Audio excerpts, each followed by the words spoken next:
On est jeudi le 15, bienvenue en prenant votre café. Je vous dis tout de suite, si vous entendez du bruit, c'est que les voisins travaillent à faire de la réno, donc ça se peut que vous entendez un coup de marteau, un coup de scie ou un sac. Ça sac, ça, c'est le gars-là de construction des fois, là. Pour en finir, on va en finir, justement. Est-ce que Elon Musk menace la démocratie? On va jaser de ça. Il manque de profs. Combien? On ne peut pas le dire. On attend le ministre. Le ministre. Valérie Plante absente. Vous allez me dire que je fais de l'acharnement. Non. Je paye des taxes. Je vais avoir mon employé. C'est mon employé. C'est mon employé, Valérie Plante. Fort de Bécancour, on arrête une deuxième fois. Tiens. Hein? La folie des autos électriques se transporte dans les ambulances.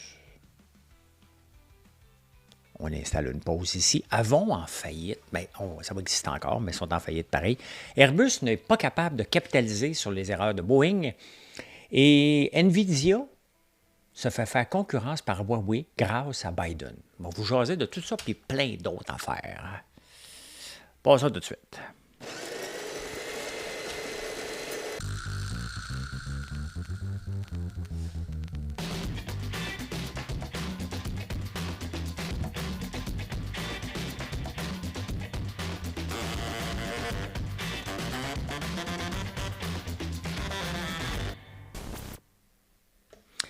Vous savez, quand on lance un nouveau produit ou une nouvelle compagnie, il y a toujours un hype au début. Hein? Et après ça, le challenge, c'est de le maintenir et de le faire progresser. J'ai beaucoup de gens qui se lancent en affaires, qui lancent des nouveaux produits. Et quand je leur parle, ils disent « Ah, pas moi. » Tu sais, je connais, j'en ai 400 produits. Là. Je sais qu'à chaque produit qu'on lance, il y a un hype. Tout le temps.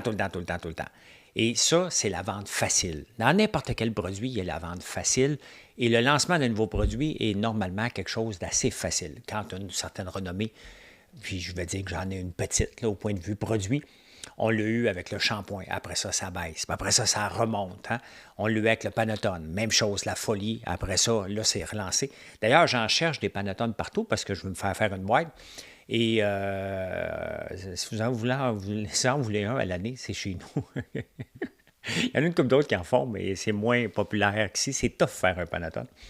Donc, puis il y en a d'autres qui se lancent en affaires avec des nouveaux produits, puis ils disent, ils ont eu beaucoup de ventes au départ, puis après ça, je me dis, si vous saviez l'effort de marketing qu'on doit faire par après, un produit qui fonctionne super bien, ce sont nos 2 épices.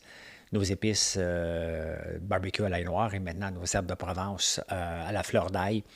Donc, ça n'a jamais lâché. Les herbes de Provence, c'est nouveau, mais on le voit par les commentaires et la deuxième vague qui arrive tout le temps. Donc, voilà.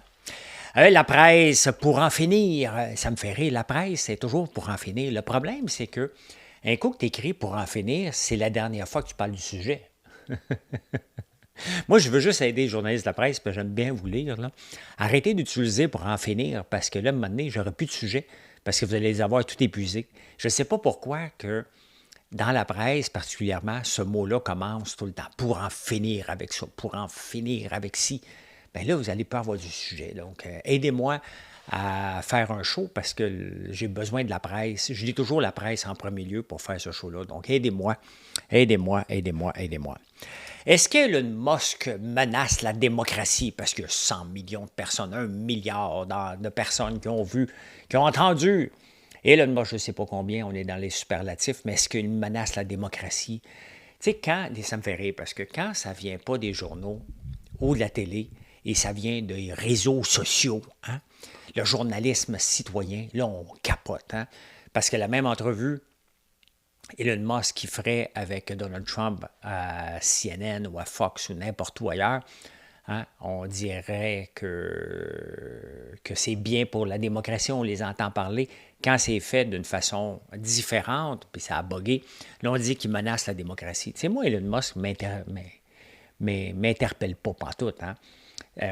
Tu l'écoutes parler, il n'est pas capable de faire 2 phrases en ligne, puis tu as l'autre qui s'écoute parler. Là, ça n'a pas fait un grand débat.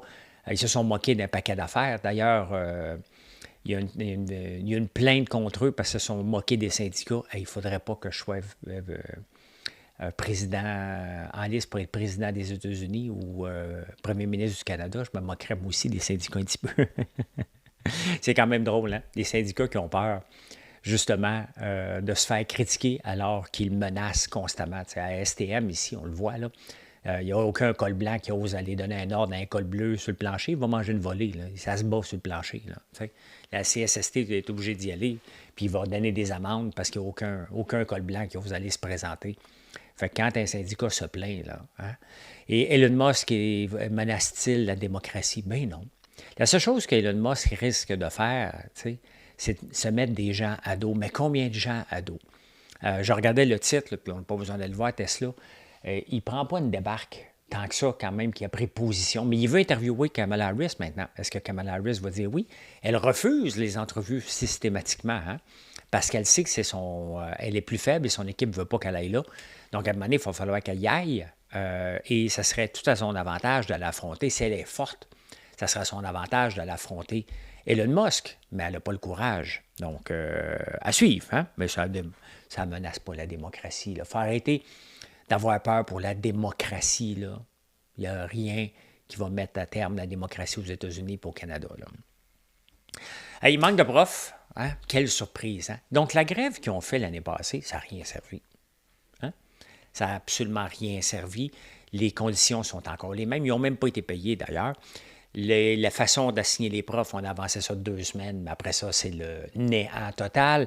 Et là, il n'y a aucune commission scolaire qui a le droit de parler. La loi d'Omerta, on attend que Bernard Drinville sorte pour venir faire l'annonce.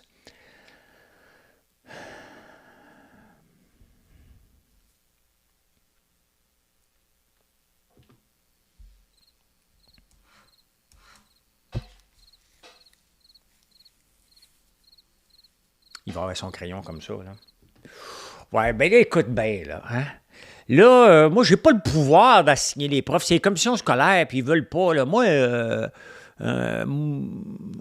écoute, ben Bernard, il va parler avec l'intervieweur. Et toi, écoute, Louis, ça va être pénible. Là. On était-tu bien cet été? Il y a des abeilles, lui. Va donc t'occuper de tes abeilles, Bernard. Faut que je change mes hausses, là, parce que le tournesol commence à sortir. On va pouvoir faire du miel de tournesol, donc il faut que je m'occupe de ça. Hey, Google est en danger parce que il y a un juge gauchiste qui a décidé « Oh, un monopole, là, on a peur des monopoles.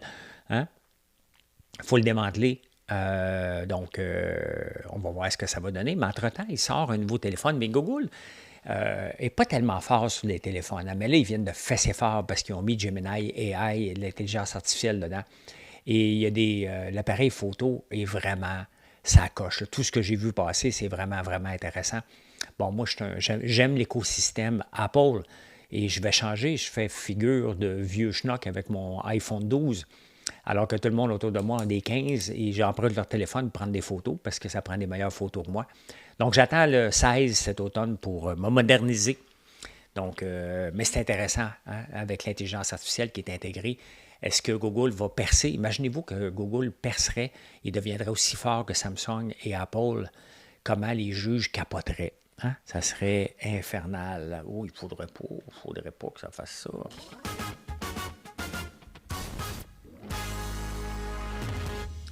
On est tellement, là, on se croit un pays libre. Hein? Les États-Unis n'arrêtent pas de parler de la liberté d'expression, de la liberté de ci, puis dès que ça ne va pas dans leur sens à eux, là, ils capotent. Hein? C'est toujours comme ça. Hein? Valérie Plante, elle s'est excusée de ne pas être là. Elle était là à la fierté gay. Elle est là pour parader, Valérie Plante. Mais elle n'est pas là pour montrer son leadership quand ça a été inondé. J'ai écrit sur X, j'ai dit, écoute, je pense qu'elle a l'air en burn-out. Et sincèrement, je n'ai rien contre la santé mentale, bien évidemment. Là. Si elle est en burn-out, elle doit le dire et se tasser. Depuis son entrevue avec Paul Arcand, elle a l'air démolie, bien raide. Regardez ses vidéos, ce qu'elle est sur la rue Sainte-Catherine, il n'y a aucune conviction dans son body language, dans ce qu'elle livre comme message. Donc, c'est comme si son équipe a dit qu'elle sort de là, va le faire ça. Et pourquoi qu'elle n'a pas été se présenter dans les inondations? On le sait bien que c'est pas elle. Mais regardez Denis Coderre, il s'était habillé en gros bonhomme bleu pour descendre dans les égouts. Il y en avait trop mis, mais entre Denis Coderre, qui a l'air de mignon, et Valérie Plante, qui est absente, et si elle ne comprend pas qu'il faut qu'elle soit présente, gérer le trafic, le comprendre et prendre des décisions, que ce soit monétaire ou quoi que ce soit. C'est ça, le leader, il est là. Tu n'attends pas qu'elle appelle. Et quand elle dit, bien, l'équipe est là, puis ça a fait la job, elle ne comprend pas. Elle ne comprend pas. Un leader, ça doit être présent. Moi, là, je ne peux pas me sauver au mois de décembre pendant qu'on est dans le gros rush de faire vos commandes et que je me prélasse dans le sud, là. Vous n'allez pas acheter de moi, là. L'équipe ne me croira pas. Il faut que je sois là, il faut que je sois présent, il faut que je participe. On a des commandes à côté dans le tapis et il y a des décisions à prendre parce qu'il y a des machines qui pètent. Il faut prendre, OK, est-ce qu'on sort, continue quand même ce produit-là? Il faut prendre des décisions. Et c'est à ça que ça sert. Je suis là. On peut courir après moi. Je suis là, je suis présent, puis je la prends la décision. On n'attend pas. Si elle ne comprend pas que pendant une inondation, on doit avoir des décisions à prendre et qu'elle pense que c'est son équipe qui doit la prendre, c'est qu'elle n'est pas un leader. Et c'est ça que je lui reproche. Je ne suis pas en train de m'acharner dessus. Il faut qu'elle se tasse. C'est en burn-out, c'est correct. C'est bien correct. On a tous passé par là, à un moment donné, qu'on est écœurés de faire notre job. Ça m'arrive, moi aussi. Mais à ce moment-là, tu te tasses. En 2010, là, quand j'avais le centre d'appel, j'ai été voir Georges. J'ai dit, Georges, moi, si je continue ici, là, moi, juste nuire à la compagnie, j'ai plus le goût. Je suis rentré chez nous pendant 2 ans, puis après ça, on l'a vendu. Mais j'étais à bout de ma compagnie. J'aimais plus le centre d'appel. J'aimais pas me lever le matin et faire ça. C'était pas ça que je voulais faire dans la vie. Je voulais bâtir une entreprise, mais j'aimais pas ce que je faisais dans l'entreprise parce que c'était rendu trop gros, puis j'aimais pas ça. J'aime ça bâtir, et là, je faisais juste du day-to-day, puis ça ne m'intéressait plus du tout. Donc, il faut apprendre à se tasser. Un leader doit apprendre à être présent, doit apprendre à se tasser aussi. Et là, elle nuit. Elle a son agenda de la C40. On ne l'a pas mis au pouvoir pour la C40. Hein? C40, c'est de réduire, de tasser toutes les autos des villes pour 2040. On ne l'a pas mis au pouvoir pour ça. On ne l'a pas mis au pouvoir pour ça. Donc, qu'elle fasse sa job ou qu'elle se tasse, tout simplement. Mais, ben c'est ça. Hein? C'est ça. Valérie Plante.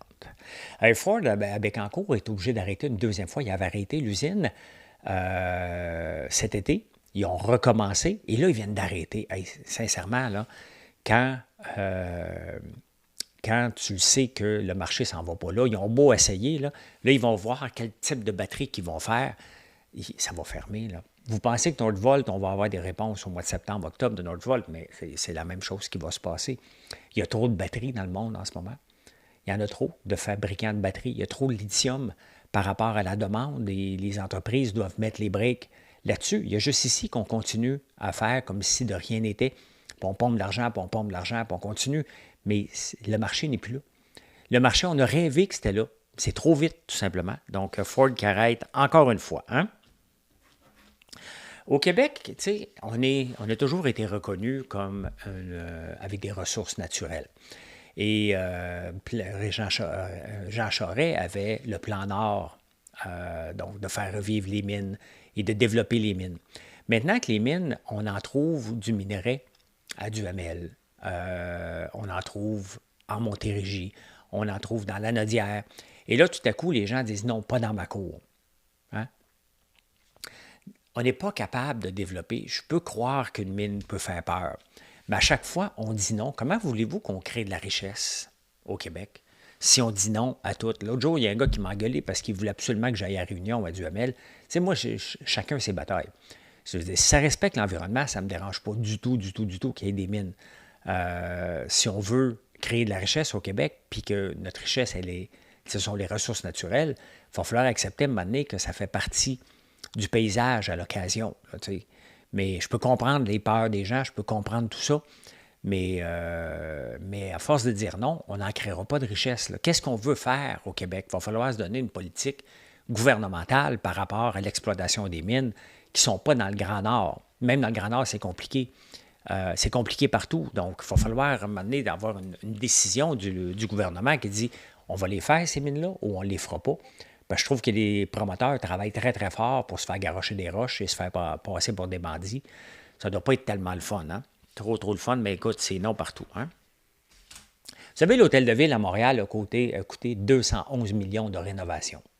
Ce qui n'a aucun espèce de bon sens. Mais là-bas, c'était pas là. Fait que les gens en ont profité pour rien faire, là. Ben, c'est évident, OK? Il y a 328 bâtiments à reconstruire à Jasper. Combien ça va coûter? 300 millions. Un bâtiment, 211 millions. 328 bâtiments, 300 millions. Y a-t-il quelqu'un vraiment qui a trouvé que ça avait du bon sens de mettre 211 millions dans l'hôtel de ville?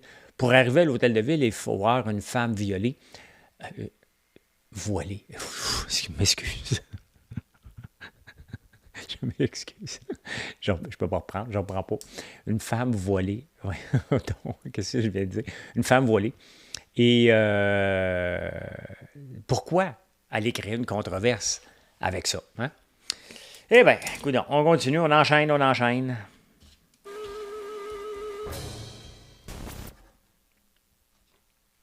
Ceux qui ne savent pas, c'est parce qu'il y a, il y a un tableau en arrivant, une photo, hein, qui représente un vieillard, une femme voilée et un jeune à casquette. C'est ça, Montréal. Je vous amène quelque part. Et je vous amène où, vous pensez? Je vous amène en 1985. Et qu'est-ce qui s'est passé en 1985? Regardez, ça c'est les bêtas. Mais regardez ici, le prix des télévisions. Hein? Télévision 20 pouces aujourd'hui, la télé, ça ne coûte rien. Hein? Puis ça, je vous le montre parce que c'est ça, les batteries, les voitures électriques. Hein? Les premiers qui achètent payent pour le développement. Maintenant, une télévision, tu achètes ça sur Internet presque, puis ça arrive chez vous. Les technologies sont développées et tout ça, mais regardez le prix des télévisions. Les VHS, 550$. Une télévision, écoute, celle-là, écran géant de 45 pouces. On s'entend, en bas de 50 aujourd'hui, c'est des peanuts, 3000$. Donc, c'est ça. Hein? Je vous les montre parce que maintenant, ça ne vaut plus rien. Et les chars électriques et les batteries, dans 20 ans, ne coûteront rien. Aujourd'hui, ça coûte très, très, très, très cher. Il n'y a personne qui a subventionné les télévisions. Hein? Le marché a commencé à en acheter de plus en plus jusqu'à temps que les prix baissent pour que la masse en achète. Et c'est ça, le marché qu'on essaie de faire. Hein? L'autre chose que je voulais vous montrer, c'est le demi-litre du marché. Ça existe encore? Je pense que ça existe encore. Hein? Ils nous font croire que garder la baguette, le fromage, le verre de vin, rouge ou blanc, un casse-croûte à bon prix. Et un mal de tête qui s'ensuit.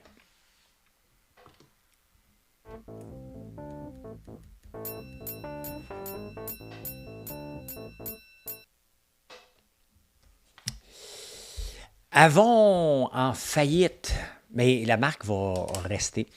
Johnson & Johnson et Avon ont utilisé du TAC dans leurs produits et c'était cancérigène. Donc, Johnson & Johnson sont en train de settler ça pour 775 millions, je pense. Et Avon a 245 millions à payer. Ils ne sont pas capables de le faire, donc ils vont déclarer faillite. Est-ce que les gens vont être payés? Je ne le sais pas. La marque Avon a été achetée par une autre compagnie qui s'appelle Natura, donc on risque de la revoir. Et Avon, ben écoute, ça a fait partie de mon enfance. Hein? Mes parents cherchaient de nouveaux revenus et ma mère avait été représentante Avon. Je ne sais pas comment elle n'avait vendu, probablement pas, parce qu'elle n'a pas d'auto dans les années 70. Et je ne sais pas qui en vendait, peut-être au téléphone. Je ne me souviens pas, mais je savais qu'il y avait une couple de commandes qui rentraient. Donc, Avon en faillite. Hein? Ben, rien n'est éternel non plus. Ça fait tellement longtemps que ça existe, je ne sais pas, mais voilà. Hein? Je regarde l'action de Airbus. Et Airbus, c'est l'Airbus 220 qu'on a ici, puis c'est d'autres modèles. Hein? Je l'ai tué ici, oui, Airbus. Et Airbus, techniquement, devrait profiter largement des erreurs de Boeing, parce que Boeing ne sont pas capables de ramener les 2 astronautes qui sont dans la chose spatiale. Ils ont eu des problèmes avec la 737, une porte qui a arraché, de la mauvaise configuration, et malgré tout, l'action de Airbus ne monte pas. Donc, on peut le voir que Airbus aussi a ses problèmes. Et quels sont les problèmes d'Airbus? Problèmes de productivité. L'Airbus 220, les gens qui construisent cet avion-là n'en construisent pas assez. Ils ont plusieurs problèmes aussi d'approvisionnement. Donc, ils ne sont pas capables. Il y a seulement 2 grands joueurs dans le monde. Hein. Il y en a des avions chinoises qui sont en train de prendre place. Et Embraer, qu'on n'a jamais vu prendre leur place. Mais ils ne sont pas capables. On aurait dû voir dans un temps normal Airbus exploser et Boeing s'effondrer. Pantoute. Hein. Les 2 descendent. Et ce n'est pas normal. Ça veut dire que Airbus est très fragile au point de vue organisation, si on n'est pas capable d'en profiter. Hein. Vous vous souvenez de Huawei? On les a bannis d'ici avec le 5G, puis on a eu peur de tout. Hein? Huawei s'est transformé, depuis qu'ils sont fait bannir des États-Unis et du Canada, se sont transformés, puis du UK d'un peu partout. Ils sont devenus aussi, ils font des autos maintenant. Et ils font des puces pour compétitionner NVIDIA. Ce qui se passe, c'est qu'NVIDIA ne peut pas vendre ses puces ultra puissantes à la Chine parce que Biden ne veut pas que la Chine nous fasse concurrence. Donc, ce qu'ils ont fait, ils sont obligés de vendre une puce moins performante à la Chine, NVIDIA. Et Huawei a dit, bien, écoute, parfait, hein, il y a un marché qui appartient, on va la faire, cette puce-là. Et c'est exactement ce qu'ils sont en train de faire. Ils ont fait une puce aussi puissante que la dernière d'NVIDIA, qui vont vendre, bien entendu, aux entreprises chinoises. Mais vous voyez, même le protectionniste de dire, non, il ne faut pas donner des avantages. Donc, ça nuit à NVIDIA. Et n'importe quel concurrent qu'on laisse monter, bien, Huawei peut en vendre à travers le monde. Peut-être qu'il ne pourra pas en vendre aux États-Unis. Mais NVIDIA se fait faire concurrence par une limitation de Biden. Vous voyez comment on a tellement peur qu'on nuit à nos propres entreprises. Le protectionnisme, là, ça nuit aux entreprises, point final. On ne veut pas de ça. On n'en veut pas de ça. Puis c'est tellement hypocrite parce qu'on achète beaucoup, beaucoup de la Chine et on veut les bannir en même temps. Donc, on est hypocrite parce que le consommateur veut acheter de la Chine. Hein? Il ne veut pas acheter de la Chine, il veut acheter pas cher. Donc, des choses de qualité. Et on ne peut pas les faire, les choses pas chères de qualité ici. Bon, vous pouvez commander de la scrap de la Chine, vous pouvez commander de la qualité. Donc, ben voilà. Hein? Biden est en train de créer un concurrent à NVIDIA, quand même. Alors que tous les fonds de pension en Amérique du Nord ont du NVIDIA dans leur portefeuille. Il y en a un qui en a moins maintenant, c'est le fonds souverain. Hein? Le fonds souverain qui valait 1 trilliard, maintenant vaut 1,62 trilliard. Ils ont eu une mauvaise performance cette année. Ils visaient 9, ils ont eu 8,6. 8,6 c'est énorme. C'est énorme. Chaque Norvégien a l'équivalent. Nous, on a des dettes ici. Hein? On a des dettes pour, je pense, 300 000. Bien, dites-vous que chaque Norvégien est riche de 300 000 US en ce moment. Quand même, hein? Donc, ils l'ont compris l'affaire. Ils ont vendu un peu d'NVIDIA, de Novo Nordisk et de Meta, parce que ça a monté beaucoup. Donc, quand même 8,6 ce qui est excellent, là. On va se le dire. Là. Ça bat la caisse des dépôts à plate couture, on dit? À plate couture, oui. Est-ce que vous écoutez Tubi? Hein? Tubi qui appartient à Fox. Et je l'ai mis sur mon Google Chromecast. Et je vais l'écouter des fois. Il y a des vieux films. Des fois, il y a des nouvelles séries. Ils vont faire des films, mais à low budget aussi. Mais c'est un joueur maintenant de plus en plus présent, comme Pluto.tv.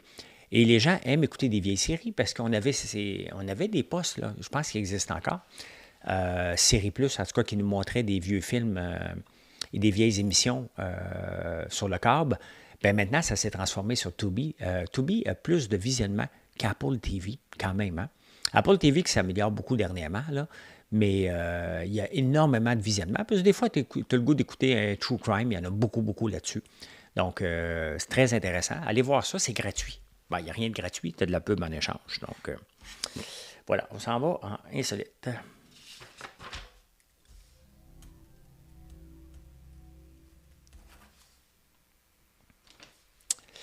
J'ai décidé de le mettre ici parce que ça me dépasse. Hein? J'ai décidé de le mettre insolite. Québec octroie une subvention pour avoir des autobus électriques. Là, la folie électrique, là, hein, c'est assez. Je veux bien croire qu'une compagnie peut vouloir des autos électriques, des camions électriques pour avoir moi, je suis bon, je suis électrique. Mais là, une ambulance, nous, ce qu'on veut, c'est qu'elle nous transporte le plus rapidement possible. Là. Pas qu'elle est en train de recharger. Là. Une ambulance est rentable, ça roule 24 heures par jour. C'est en train de se recharger, puis elle est pressée, puis elle n'a pas assez de batterie pour y aller. Sincèrement, c'est des services d'urgence. On le voit très bien en ce moment que l'électricité, c'est limité et que ça ne donne pas ce que ça devrait nous donner. Pourquoi qu'on s'en va dans les ambulances électriques? Est-ce que c'est vraiment, vraiment, vraiment, vraiment nécessaire? La réponse est non. On n'en veut pas d'ambulance électrique. On veut une ambulance rapide. Quand ça sera débogué, là, on ira dans les services d'urgence. Mais là, il faut se calmer les nerfs. Là. Hein? Peut-être un pompier, des camions de pompiers, parce qu'ils sont parqués assez souvent et ils ont le temps de se recharger. Mais une ambulance, on la veut sur la route. Là. La folie, la folie, la folie. Ah, vous savez, en parlant de folie, au Sénat, j'ai appris ça. Les employés du Sénat canadien, il n'y a pas de Sénat mais québécois, Ils ont du linge fourni, certains. Il y a 75 employés qui ont du linge fourni, allant jusqu'au bas. Le problème, c'est quand ils démissionnent ou ils prennent leur retraite, qu'est-ce qui arrive avec le linge? Bien, il y a un syndicat qui est allé se plaindre, disant qu'ils devraient garder même les bas, alors qu'ils leur demandent les bas. Sincèrement, je peux bien croire que si la job le demande, qu'on fournisse les pantalons, là, le sarrau ou quoi que ce soit, mais de fournir des bas, on est rendu là. Juste d'apprendre qu'on fournit des bas à des employés, moi, ça me dépasse. C'est pas une grosse dépense, là. Mais c'est juste de montrer le laxisme des dépenses quand tu fournis les bas, là. On se calme, là. Hein? Et comment améliorer la vision de nos enfants? Moi, je suis tombé sur une étude là-dessus, et c'est intéressant parce que c'est exactement ce que mon optométriste m'a déjà dit il y a longtemps. Pour améliorer notre vision, c'est d'enlever nos lunettes et de regarder au loin dans la nature. Et je fais ça régulièrement. 15 minutes par jour, ça nous aide à améliorer la vision parce qu'on a toujours la vision très proche, la face dans l'écran. Donc, si on fait ça, bien, on s'améliore beaucoup. C'est ce qu'elle m'avait recommandé. Et une étude sérieuse a dit que c'était la meilleure chose pour éviter que nos enfants aient des lunettes. Bien, voilà. Je peux dire ceci. Merci d'être là encore une fois. Je vous souhaite un excellent jeudi et passez une excellente journée. Venez nous voir sur françoislambert.one.